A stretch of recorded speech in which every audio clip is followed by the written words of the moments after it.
नमस्कार दोस्तों, योग की दुनिया में आप सभी का स्वागत है।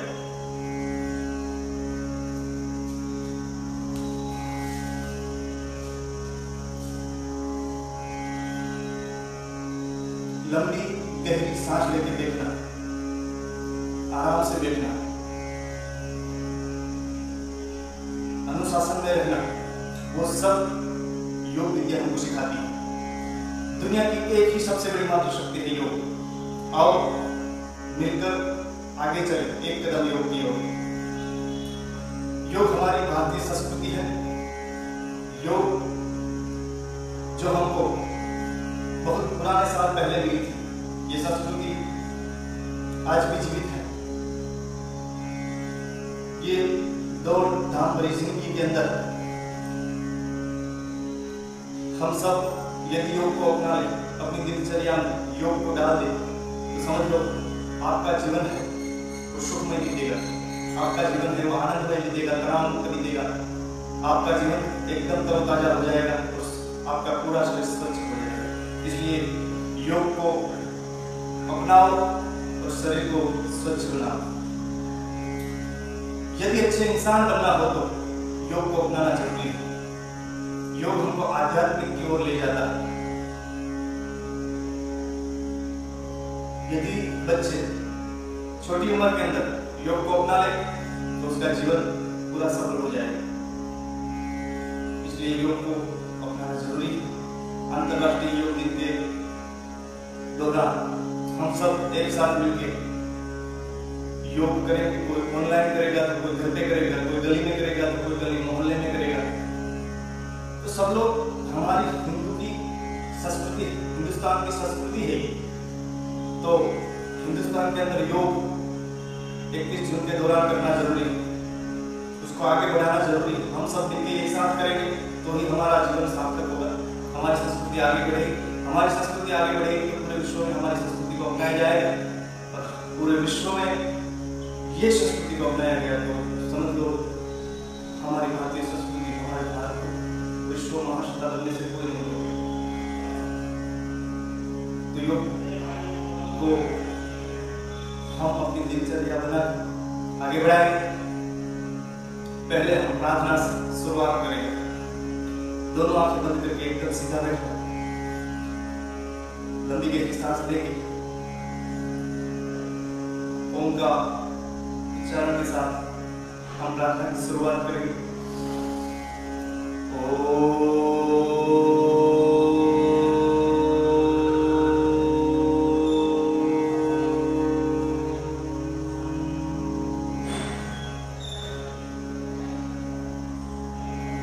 शंकरत्वं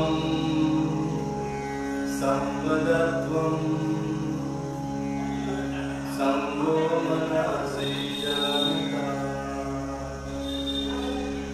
देवाभागं यथा पूर्वे संजानाना उपासते संजानाना उपासते। हम एक साथ भी आगे चलें, एक साथ भी योग करेंगे। हम पहले पेट के गर्दन की सूक्ष्म क्रियाएं करेंगे। गर्दन की सूक्ष्म क्रियाएं जो वो, ये जो गर्दन के स्नायु होते हैं उसको फ्लेक्सिबल बनाते हैं, इसलिए गर्दन की सूक्ष्म क्रिया करना जरूरी है। धीरे धीरे हमारे कमर की सूक्ष्म क्रिया है, हाथों की सूक्ष्म क्रिया है, पैर की सूक्ष्म क्रिया है, सभी प्रकार की सूक्ष्म क्रियाएं होती है। तो सूक्ष्म क्रिया जो है वो आसन प्राणायाम के लिए तैयार करता है शरीर को। पहले तैयार करने के बाद आप आसन प्राणायाम करोगे तो आप अच्छी तरह से योग कर सकोगे। योग के अंदर अष्टांग योग होते हैं, उसमें यम नियम आसन प्राणायाम प्रत्याहार ध्यान ध्यान समाधि। तो सभी प्रकार के आसन, सभी प्रकार के प्राणायाम, ये सब करने के लिए शरीर को तैयार करना पड़ता है। इसलिए गर्दन की सूक्ष्म क्रिया पहले से धीरे धीरे सांस को बाहर निकालते हुए ऐसे आगे की ओर हमारा जो मुख ले जाए। ये जो आपकी टोटी जो डाली उसको छाती पे टच करना जरूरी, जितना हो सके इतना करो। धीरे धीरे पीछे की ओर ले जाओ, सांस को लेते रहो, फिर से बाहर निकालते हुए आगे 3 बार करना।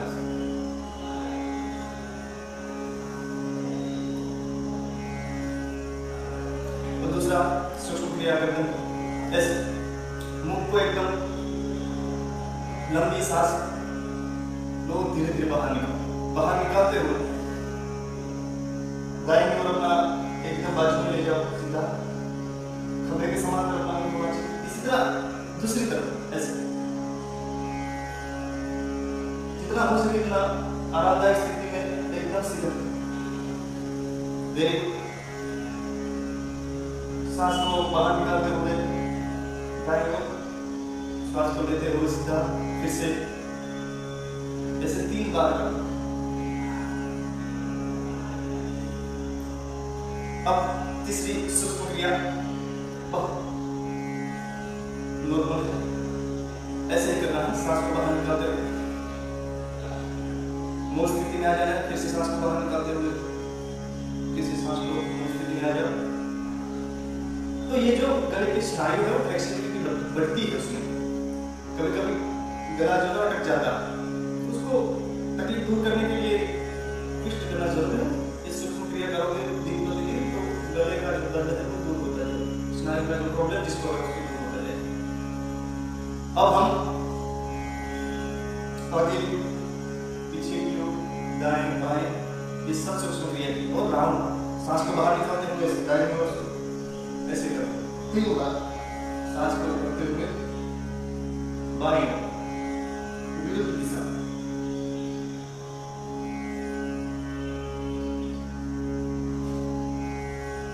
तो ये हुआ गर्दन की सूक्ष्म क्रिया। कोई भी सूक्ष्म क्रिया ऐसी नहीं है जो शरीर को फायदा नहीं पहुंचाए। सूक्ष्म क्रिया जो होती है तो शरीर को फायदा ही फायदा पहुंचाए, इसलिए सूक्ष्म क्रिया करना जरूरी है। अब हम खड़े होकर योगिन जोगिन क्रिया करेंगे। योगिन जोगिन क्रिया के अंदर पूरे शरीर को तैयार कर देंगे आसन के लिए, प्राणायाम के लिए। तो कैसे करोगे वो सीखना जरूरी है। योगिन जोगिन क्रिया के स्टेप बाय स्टेप हम करेंगे। पैर हाथ ऐसे चलते रहने चाहिए। बुजुर्गों के लिए योगिन जोगिन क्रिया जो है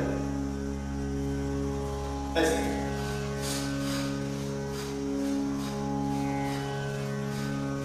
ये योगिन जोगिन क्रिया पहली योगिन जोगिन क्रिया है।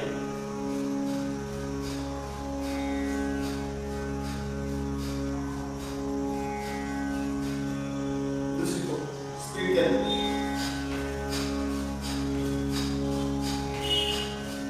ये युवाओं के लिए।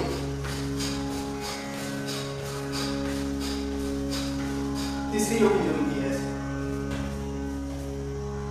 कैसे करोगे? खंभे के समान करोगे, कमर पे हाथ दोनों रखने हैं, ऐसे करो।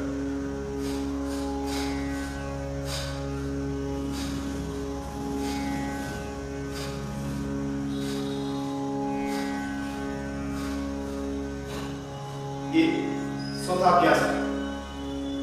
5वां अभ्यास ऐसे, ये जो है आरामदायक स्थिति, ये बुजुर्गों के लिए। बुजुर्गों की किसी को ये पैर की तकलीफ, स्नायु कोई प्रॉब्लम तो वो दूर हो जाए, ऐसे बुजुर्गों के लिए। श्वासोच्छ्वास की गति जो है उसके ऊपर नियंत्रण करके ही करना चाहिए, तभी आपको पता चलेगा शरीर के अंदर पसीना आना चाहिए। फिर युवाओं के लिए ऐसे बैठना,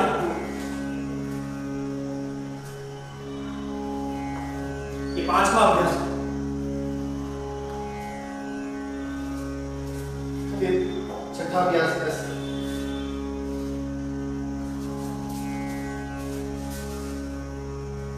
ये अभ्यास है इसको योगिन जोगिन क्रिया भी बोलते हैं।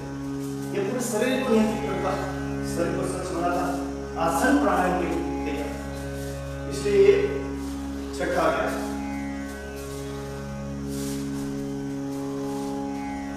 7वां अभ्यास है वो श्वास को ऐसे बाहर निकालना।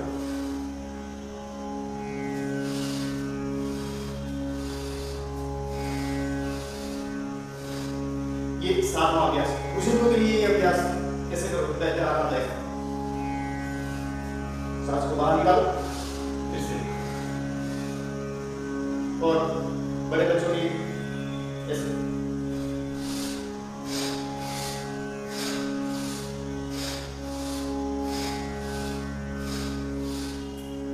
यदि ये स्टूडेंट रोज रोज करने लग जाए तो उसको पढ़ाई के अंदर आत्मविश्वास बढ़ेगा, याद शक्ति बढ़ेगी, स्मृति शक्ति बढ़ेगी, एक ऊर्जावान बच्चा बन जाएगा।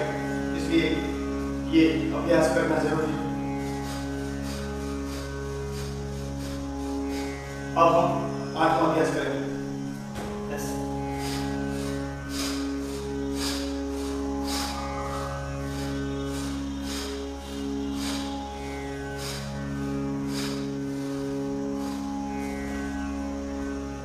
ये 8वां अभ्यास है जो कमर की फ्लेक्सिबिलिटी को बढ़ाता है।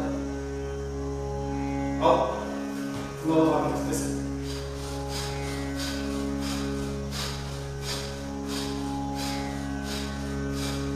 ये 9वां अभ्यास है। ये 10वां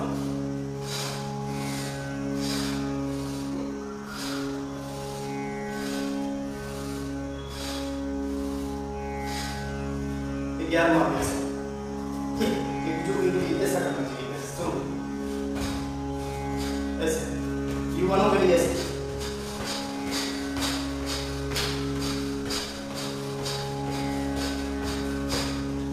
और 12वां अभ्यास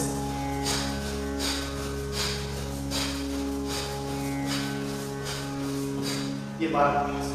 तो ये पूरा योगिक जोड़िंग क्रिया पूरे शरीर को केंद्रित करता है और शरीर को फ्लेक्सिबल बनाता, अंतःस्रावी ग्रंथियों में फायदा करता। आसन करने से पहले ये जो योगिक जोड़िंग क्रिया, सूक्ष्म क्रिया, ये सब की जाए तो पूरा शरीर को फ्लेक्सिबल बनाता, इम्यूनिटी पावर को बढ़ाता। इसके कारण आप आरामदायक स्थिति में कोई भी आसन कर सकते हैं, प्राणायाम कर सकते हैं। इसलिए योगिक जोड़िंग क्रिया करना चाहिए। दोनों हाथ को ऐसे ऐसे रिलैक्स खड़े हो, लंबी गहरी सांस धीरे धीरे बाहर निकालो।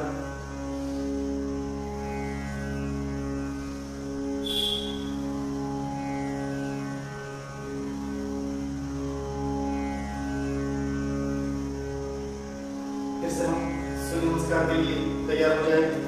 सूर्य नमस्कार 21 जून के दौरान सब लोग करेंगे। सूर्य को ऊर्जा का स्रोत कहा गया है। सूर्य जो है वो हमको सामने ही दिखता है, एक ही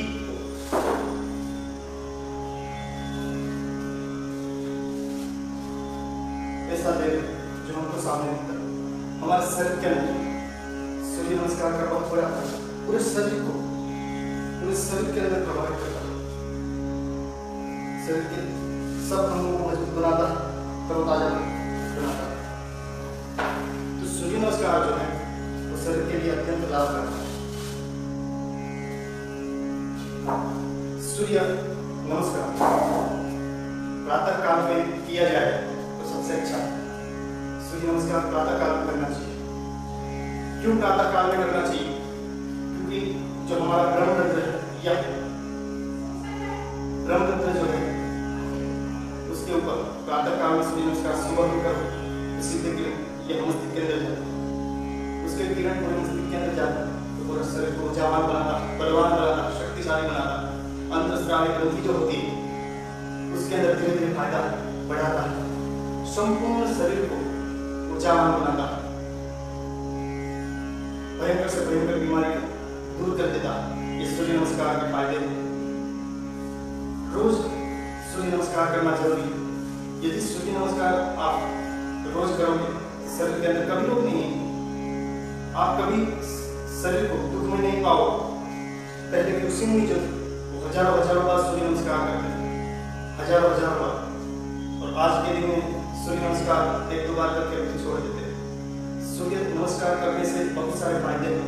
यदि आप शरीर को स्वच्छ रखना चाहते हैं तो सूर्य नमस्कार करना जरूरी है। ये सूर्य नमस्कार स्टेप बाय स्टेप धीरे धीरे आरामदायक स्थिति में करो, बाद में धीरे धीरे बढ़ाते जाओ। कम से कम आपको 100 बार तक करना चाहिए। इसलिए सूर्य नमस्कार जितना हो सके शुरुआत धीरे धीरे करो, बाद में बढ़ाते जाओ, दिन प्रतिदिन बढ़ाते जाओ। दोनों हाथ को ऐसे, ये पहला, ये दूसरी ऐसे, तीसरी ऐसे, चौथी और यहाँ से ऐसे,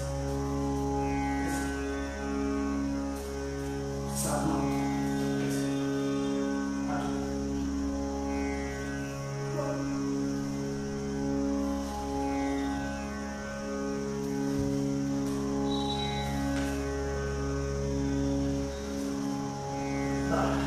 ये सूर्य नमस्कार के स्टेप हमको करना है। 1 2 3 4 5 6 7 8 9 12। ऐसे सूर्य नमस्कार को करना चाहिए, परफेक्ट करना चाहिए, आरामदायक स्थिति में शुरुआत करनी चाहिए। 1 2 3 4 5 6 7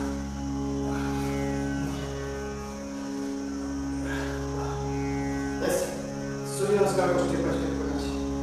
1 2 3 4 7 8 12। 1 4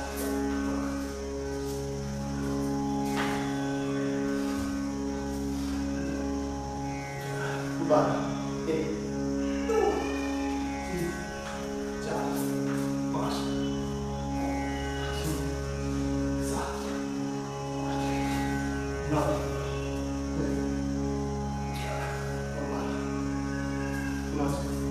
तो ये सूर्य नमस्कार आपको रोज करने चाहिए, दिन प्रतिदिन करना चाहिए। इससे आपका आत्मविश्वास बढ़ता है, आपका जो शरीर एकदम ऊर्जावान बन जाता है, तनाव मुक्त हो जाता है, फिर आप एकदम स्थिर हो गए, थकोगे नहीं, काम करते रहो।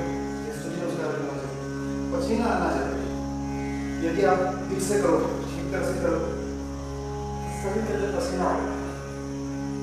अब हम लोग प्राणायाम करेंगे जो हमारे शरीर, हमारे मन को एकदम शांत कर देगा, तनाव मुक्त कर देगा।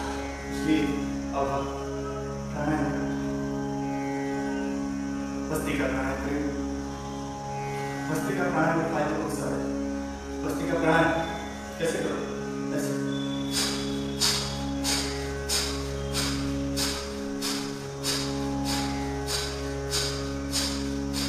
करते रहना चाहिए। भस्त्रिका प्राणायाम हमको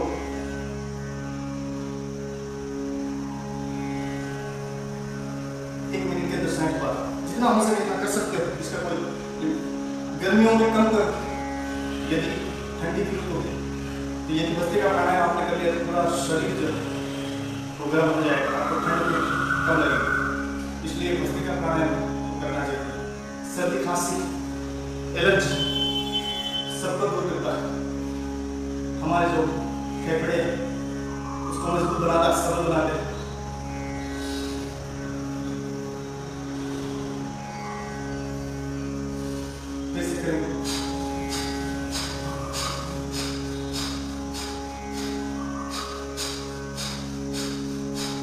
हृदय, मस्तिष्क, मन, शुद्ध प्राण वायु मिलने के बाद फायदे हो जाते हैं। कुंडलिनी शक्तियां जो है हमारे शरीर में, यदि नियमित रूप से भस्त्रिका प्राणायाम करोगे फायदा। अब हम कपालभाति करेंगे। कपालभाति जैसे एकदम सीधा, मुख के ऊपर स्माइल जी, ऐसे नहीं, एकदम सीधा रहेगा। ऐसे सांस को बाहर नहीं निकाल, अपने आप सांस अंदर चलिए, ले लो। 1 मिनट के अंदर साइड पर शुरुआत धीरे धीरे करो।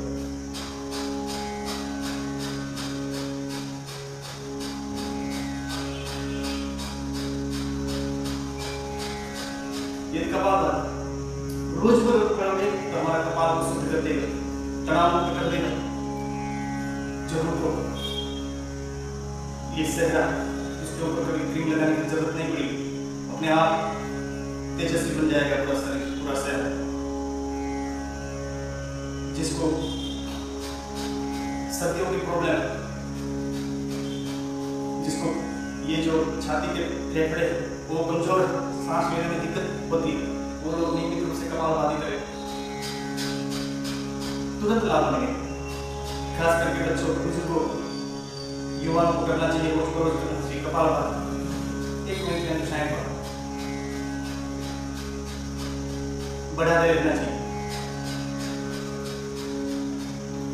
ब्राह्मी प्राणायाम जो है वो तीसरा अभ्यास प्राणायाम शंख मुद्रा।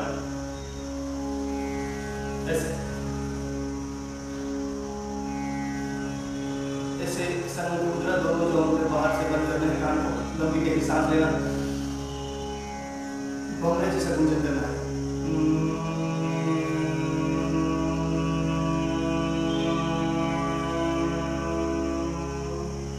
3 बार लगा सकते हो।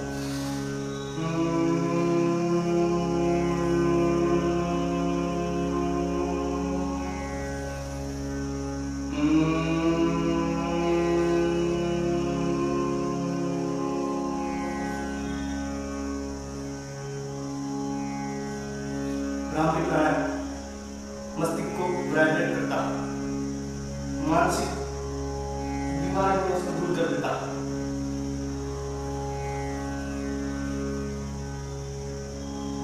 ब्राह्मी प्राणायाम आप मानसिक रोग को मुक्त करने के स्वच्छ हो जाओगे, तनाव मुक्त हो जाओगे, शांति प्रदान हो जाओगे।